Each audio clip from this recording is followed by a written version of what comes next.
Graças e paz, amados irmãos. Bom dia. Convido-os a abrirem as suas Bíblias juntamente comigo na primeira carta que o apóstolo Paulo escreveu aos Coríntios. Nós leremos o capítulo 11, do verso 23 ao 26.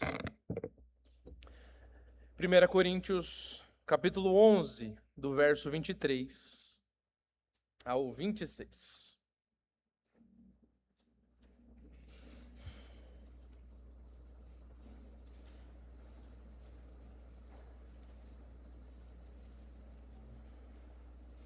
O texto de 1 Coríntios 11, 23 a 26 diz assim: Porque eu recebi do Senhor o que também vos entreguei, que o Senhor Jesus, na noite em que foi traído, tomou o pão e, tendo dado graças, o partiu e disse: Isto é o meu corpo, que é dado por vós. Fazei isto em memória de mim.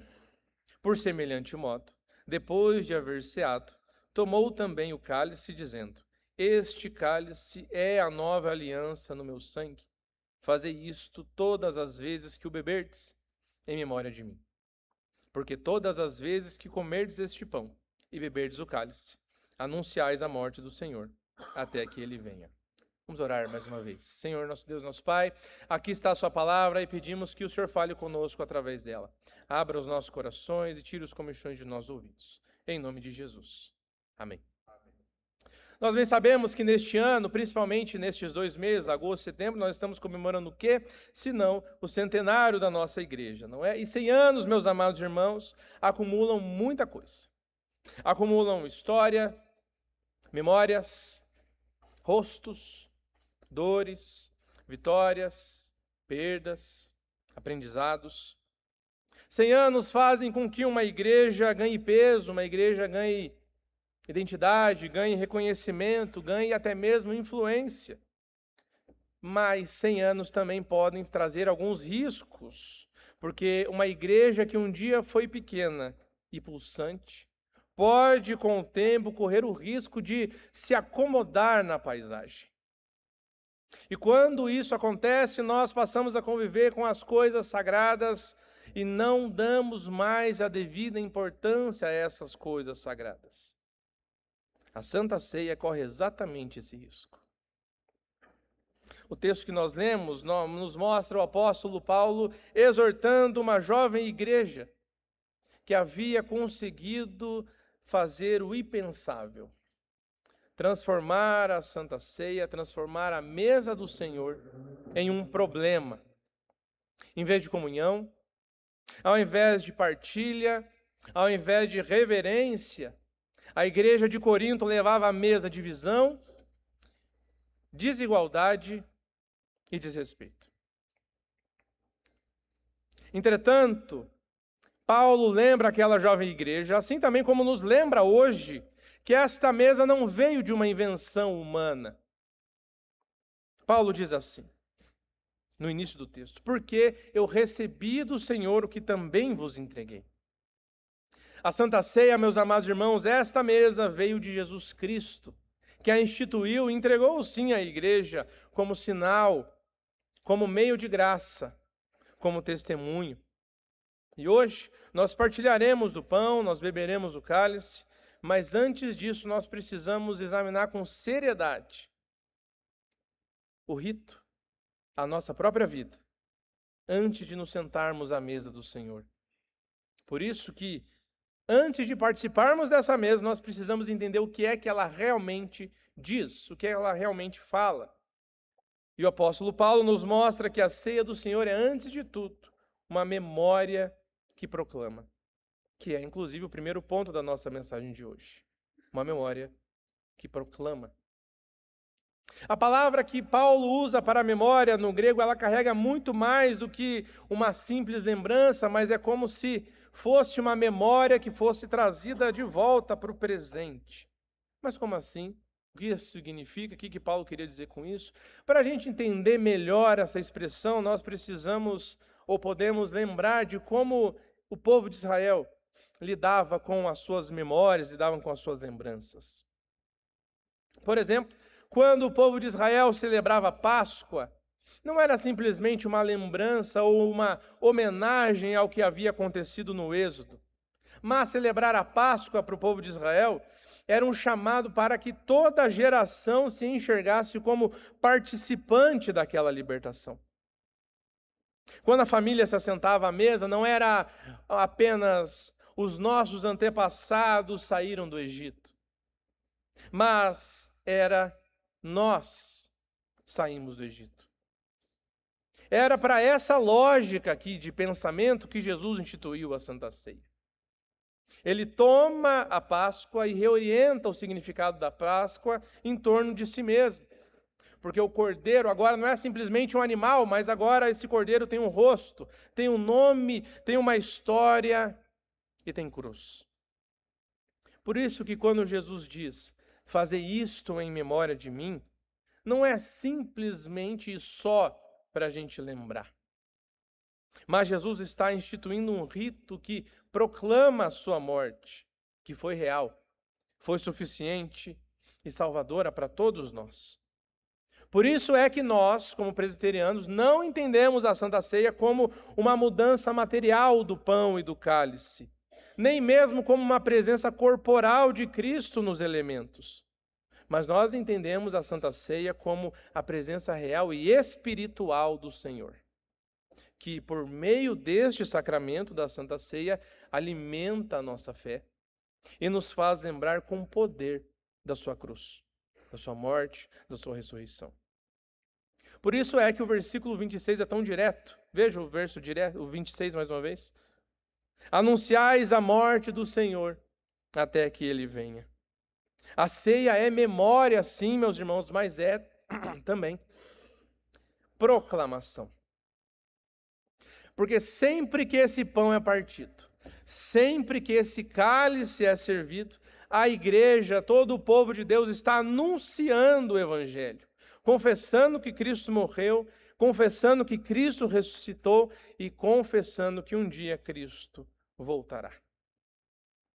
Mas vamos parar um pouquinho e pensar, refletir sobre o que é que isso faz de diferença, impacta, importa para uma igreja de 100 anos.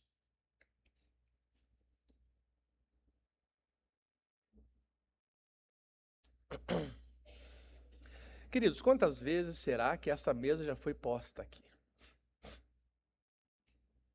Pensando em 100 anos, pensando que cada ano tem 52 semanas, quanto que dá? Bastante, né? Imagine quantas histórias foram atravessadas por esses elementos. A viúva que, dias depois de ter enterrado o seu marido, tomou da ceia. Os adolescentes que participaram da ceia pela primeira vez, depois de fazerem a profissão de fé, e a tão temida reunião com o conselho, vão pegar o cálice e o pão com a mão tremendo de medo, de nervoso, porque não sabe como que é esse negócio de tomar a Santa Ceia. Ou até mesmo o ancião que com as mãos cansadas, com as mãos trêmulas, ainda seguram o cálice com fé. Cada uma dessas ocasiões, ao longo dos anos, cada família que foi transpassada por esse rito, por essa mesa, foi muito mais do que um simples rito, mas foram proclamações visíveis do Evangelho. Por isso é que essa memória não fica simplesmente no campo das ideias, mas ela se materializa numa mesa simples, sim, com pão e vinho, elementos comuns. E é justamente por isso, por ser uma mesa simples, com elementos comuns, que nós precisamos lembrar que a Santa Ceia, instituída por Jesus Cristo, é muito maior do que a simplicidade dos seus elementos. Que nos leva então para o segundo ponto da nossa mensagem, que é uma mesa maior do que parece. Pão e vinho, ou no nosso caso, pão e suco de uva. Inclusive saiu a resolução do Supremo Conselho nessa semana, que não estamos infringindo nenhuma regra, nenhum problema em termos suco ao lugar de vinho na mesa do Senhor. De qualquer maneira, são elementos simples. Nada neles parece grandioso à vista, ainda mais quando você for pensar que quando se foi instituída a Santa Ceia, era o que havia de mais comum na casa de um judeu, pão e vinho. São coisas comuns em que os diáconos preparam antes do culto. São coisas que são colocadas sobre a mesa com cuidado, mas sem aparência de mistério. Afinal de contas, nós já sabemos o que é pão, o que é suco. Inclusive, quem nunca tomou da ceia já sabe o gosto, já sabe como é. E é aqui que mora esse perigo, porque a familiaridade com os elementos, a familiaridade com o rito pode muito bem cansar os nossos olhos. Qual era o problema de Corinto, se não justamente esse, meus irmãos? Eles haviam parado de discernir o que é que eles estavam fazendo. Ao sentar na mesa da Santa Ceia, o pão era simplesmente pão, o cálice era simplesmente cálice, e a mesa do Senhor era apenas mais uma parte da reunião deles. Por isso é que o apóstolo Paulo nos chama de volta para a sobriedade, porque na Santa Ceia, Jesus Cristo encontra o seu povo pela fé. O mesmo Senhor Jesus Cristo que está hoje à direita do Pai se aproxima da igreja de modo real e espiritual, alimentando a fé daqueles que chegam até essa mesa com reverência, com temor, com fé. A ceia, meus irmãos, é de fato um meio de graça. João Calvino, inclusive, insistia que a mesa não é um sinal vazio de Jesus Cristo a nós, mas Jesus se dá a nós por meio desse sinal, de modo verdadeiro, de modo eficaz e de modo espiritual. E isso é precioso, meus irmãos, porque isso significa que quando a igreja se achega a esta mesa com fé, é o próprio Cristo que nos sustenta, é o próprio Cristo que nos consola e é o próprio Cristo que nos fortalece. Essa é uma das grandes razões pelas quais a Santa Ceia toca tanto quem está com a alma cansada. Porque há dias em que a nossa fé não está tão vigorosa assim quanto a gente gostaria que estivesse. Está apenas viva. E há dias em que o nosso coração não consegue formular grandes palavras, apenas consegue estender a mão para pegar do pão e pegar do suco. E é justamente nestes dias, é justamente para estes dias que Jesus Cristo deixou a sua mesa. Porque ela não foi deixada simplesmente para convicção dos fortes, mas ela foi deixada para consolo daqueles que estão fracos, daqueles que estão frágeis. A mesa do Senhor, a Santa Ceia, é pão para quem tem fome, é remédio para quem está abatido e é confirmação para quem está com a fé trêmula. E isso nos obriga a olhar de novo para a mesa com atenção, com cuidado, porque ela pesa muito mais do que parece. O valor da Santa Ceia não depende do tamanho do ajuntamento, da qualidade dos elementos, nem mesmo da beleza da arrumação da mesa, mas da presença de Jesus Cristo e da fidelidade da sua promessa. Meus irmãos, vocês lembram qual é a frase mais famosa da nossa igreja? Se você olhar um pouquinho para cima da minha cabeça, você vai lembrar. O que está escrito? Quem salva é só Jesus, e é Jesus que dá o peso a essa mesa. Por isso, 100 anos de existência pedem e exigem sim gratidão da nossa parte, mas pedem também vigilância. Porque o risco de uma igreja centenária, meus amados irmãos, é fazer da tradição o seu fundamento. E com isso o evangelho pode deixar de ser o centro e passa a servir apenas apenas a identidade. O evangelho, ao invés de ser a identidade da instituição, ela passa a servir a identidade da instituição.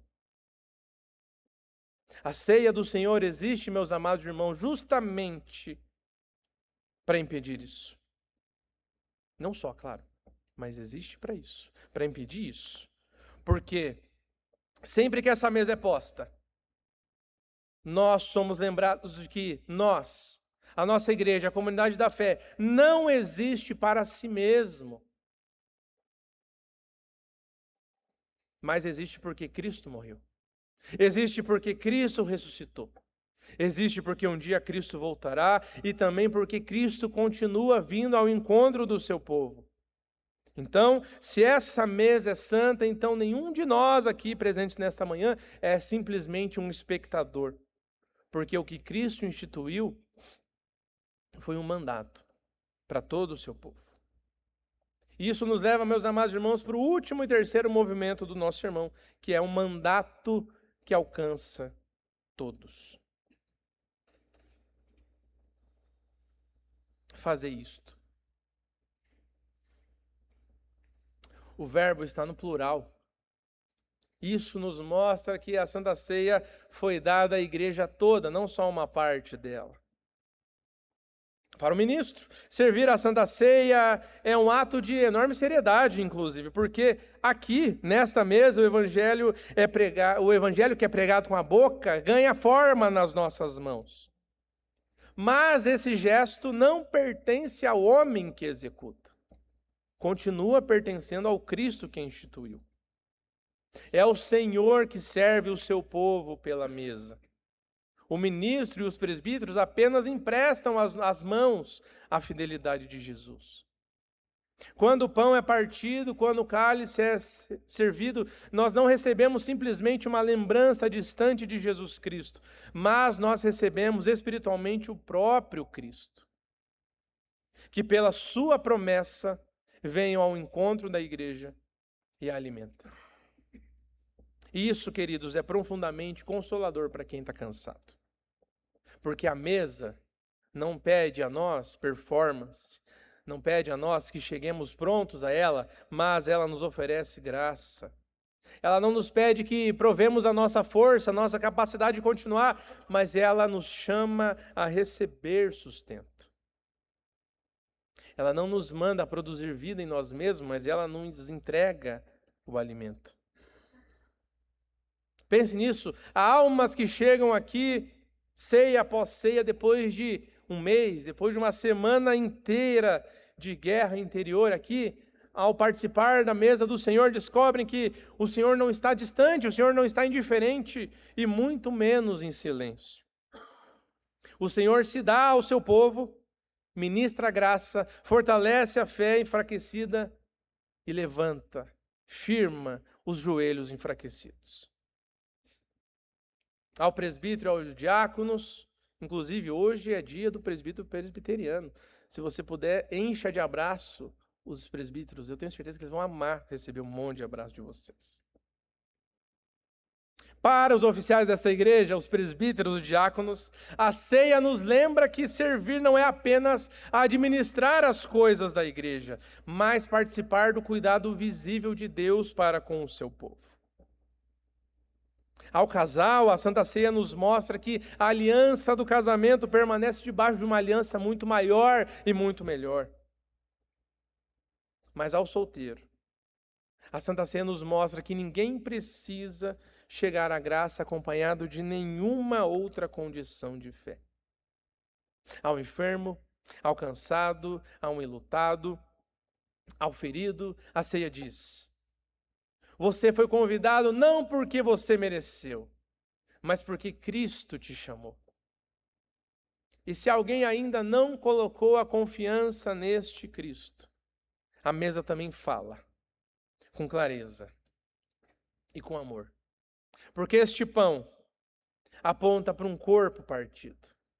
Este cálice aponta para um sangue que foi derramado. E tudo isso foi por conta e para pecadores que não poderiam salvar a si mesmos. Aqui, nesta mesa, a mesa do Senhor, a Santa Ceia, deixa de ser apenas uma lembrança do que Cristo fez, mas se torna também remédio para os cansados, como tão bem percebeu João Calvino. Quem vem à mesa não vem porque está forte, mas vem à mesa porque precisa de sustento. Quem vem à mesa não vem porque já venceu, mas porque ainda está no caminho. Quem vem à mesa não vem porque tem a alma limpa já, principalmente por si mesmo, mas porque precisa da graça de alguém. Isso é o coração do Evangelho. Na cruz, meus irmãos, Jesus atravessou o abandono para que eu e você jamais precisássemos atravessar um deserto sozinho. Na ressurreição, Jesus declarou que a noite não vence, A morte não governa e que a esperança não terminou. Por isso é que nós, como igreja, podemos descansar. Não porque a vida, de repente, depois de tomar da Santa Ceia, vai ficar leve. Porque não vai. Mas porque o nosso Salvador é fiel.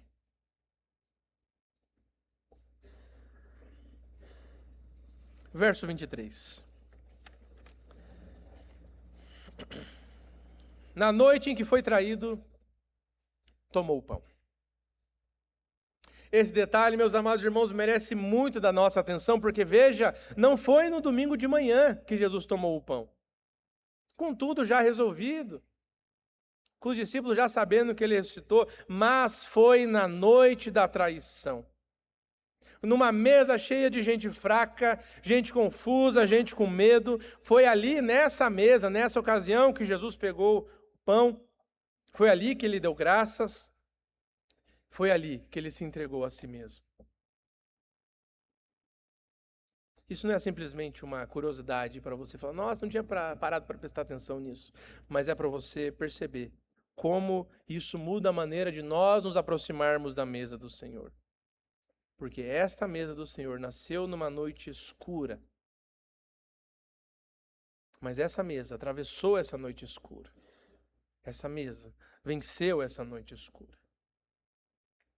Meus irmãos, nesta manhã nós não estamos diante de um símbolo vazio, mas nós estamos diante de um Salvador vivo, que alimenta o seu povo com a graça que ele comprou na cruz. É por isso que a Santa Ceia não é simplesmente memória do que aconteceu lá atrás, mas é um encontro com o Jesus que continua servindo a igreja. Quando o pão é servido, quando o cálice é entregue, o Senhor está dizendo ao seu povo assim, ó, venham a mim vocês que estão cansados, vocês que estão feridos, culpados, sobrecarregados. Venham porque esta mesa foi preparada por mim mesmo, com o meu corpo e com o meu sangue, não simplesmente foi preparada por mãos humanas. Perceba, queridos, que Cristo é um anfitrião, mas é também o alimento na Santa Ceia. Ele chama, ele alimenta, ele convida, ele sustenta e ele mesmo sacia. E isso consola a nossa fé cansada. E isso envergonha o nosso orgulho e também restaura a nossa alma. Essa igreja centenária, como bem diz o hino, chega neste ano de centenário com marcas de acertos, sim, mas também de erros. Chega a essa marca de 100 anos com dias gloriosos, mas também dias difíceis. Dias onde a fé era muito forte, mas também dias onde a fé foi fraca. Mas chega com uma mesa. Enquanto houver esta mesa, haverá uma proclamação viva de que Jesus morreu, de que Jesus ressuscitou e de que Jesus voltará. Mas essa proclamação não é apenas para a gente engordar a nossa alma, engordar o nosso espírito.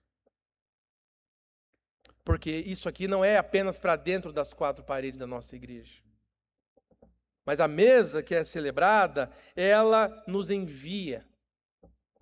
Nos envia para levar a esperança de Cristo ao vizinho, à rua, à cidade, aos que têm fome, sem saber exatamente do que eles têm fome, àqueles que carregam culpa, àqueles que estão vazios, àqueles que já até mesmo desistiram de esperar uma mudança de vida.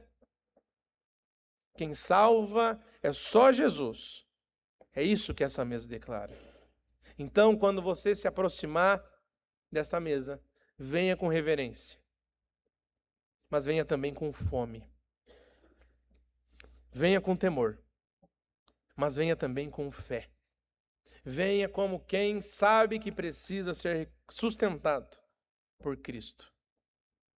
Porque esta mesa não foi posta para aqueles que se julgam suficientes, mas foi posta para aqueles que sabem que só o Senhor basta, que quem salva é só Jesus.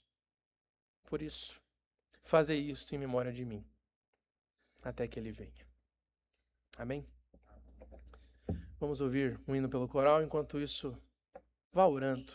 Aquilo que você já sabe que precisa orar, antes de tomar do pão e beber do cálice.